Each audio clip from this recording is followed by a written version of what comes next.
Quer aprender com Sócrates como vencer um debate? Então, continua nesse vídeo.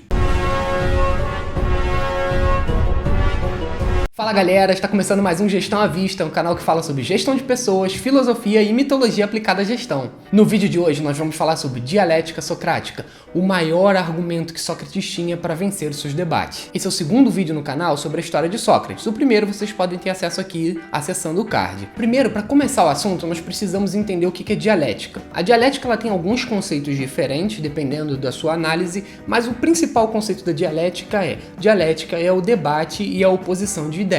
Hoje nós vamos falar sobre o conceito de Sócrates sobre dialética, mais conhecido como a dialética socrática. Os sofistas entendiam que a verdade poderia ter várias vertentes e que cada um era dono da sua verdade, que a verdade sobre algum assunto poderia variar de acordo a local ou de acordo a pessoas. Já Sócrates entendia que a verdade não está pautada em opiniões, e sim que existe uma verdade única e absoluta sobre cada tema e cada assunto, e que você não pode diluir a verdade, pois a partir do momento que cada um tem uma noção diferente sobre uma verdade de um mesmo assunto, você faz com que a verdade caia no campo das opiniões. E a verdade sobre algum assunto não pode ser pautada em opiniões, e sim como um tema único. Sócrates entendia que a melhor forma de se chegar à verdade era através de um debate lógico entre duas ou mais pessoas. Ele andava por Atenas em busca de pessoas de alto escalão que principalmente eram arrogantes e entendiam como o grande dono da verdade sobre algum assunto, e ele abordava essas pessoas. Ele, por exemplo, parava um juiz e falava assim: vamos lá, você é um juiz e entende bastante sobre direito. Eu não entendo nada sobre direito. Me explica mais sobre direito, eu quero aprender com você aqui agora. E aí o juiz começava a falar, e durante esse debate ele se mantinha em posição de ignorância, sempre se posicionando: não, eu não entendo nada sobre isso,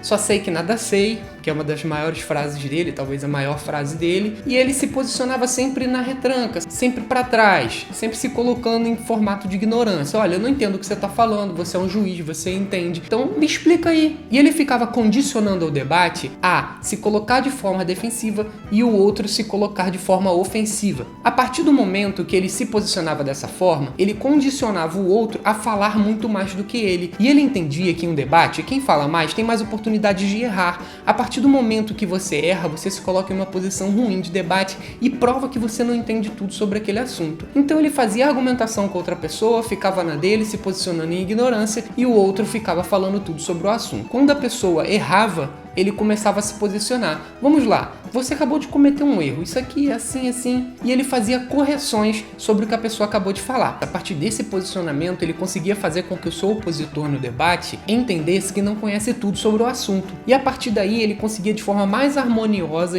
através do questionamento, sempre questionando a outra pessoa. Então reflete sobre isso. Se você fizesse de uma outra forma, se você colocasse de uma outra maneira, ele condicionando a outra pessoa a pensar, ele mudava a visão daquela pessoa sobre o assunto. E a partir do momento que ele fazia isso, a pessoa tinha novas ideias, o que é chamado de maêutica socrática. A mãe dele trabalhava como parteira e ele dizia que tinha uma profissão muito parecida com a mãe, já que a mãe paria bebês e ele paria ideias, já que maêutica é o parto de novas ideias. Você vê uma aplicabilidade muito grande da dialética socrática, principalmente em debates. Naqueles debates de TV, de político, principalmente os presidenciáveis, todos os candidatos a presidentes estudam dialética socrática. Por quê? Eles precisam se colocar em condição de não saber sobre alguma coisa e condicionar o outro ao erro. Por isso que o cerne de um debate político acontece em dois pontos: a dialética socrática e a demagogia, que era um ponto que Sócrates combatia veemente.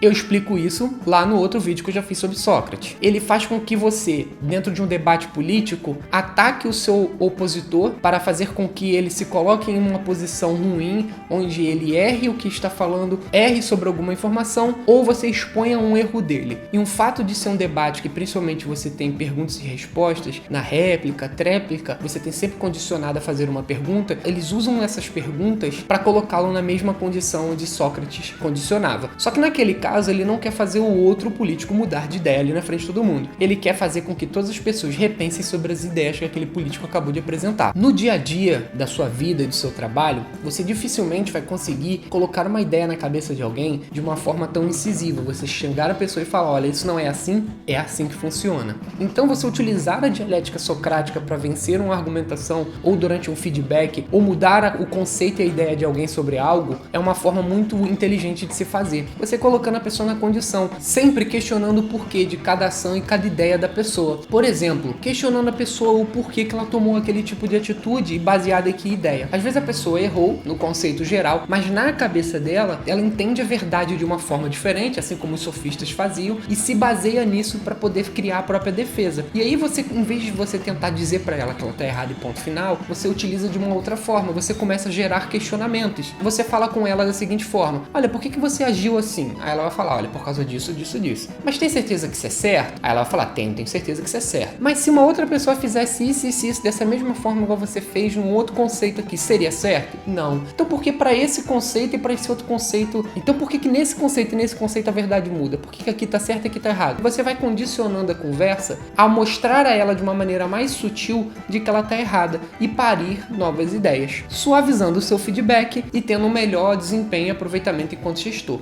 Bem, pessoal, esse assunto ele é um pouquinho mais curto mesmo. Espero que vocês tenham gostado do vídeo. Para mais vídeos como esse, inscreva-se no canal, habilite o sininho e dá um like se gostou do tema. Muito obrigado, até a próxima, um grande abraço, valeu!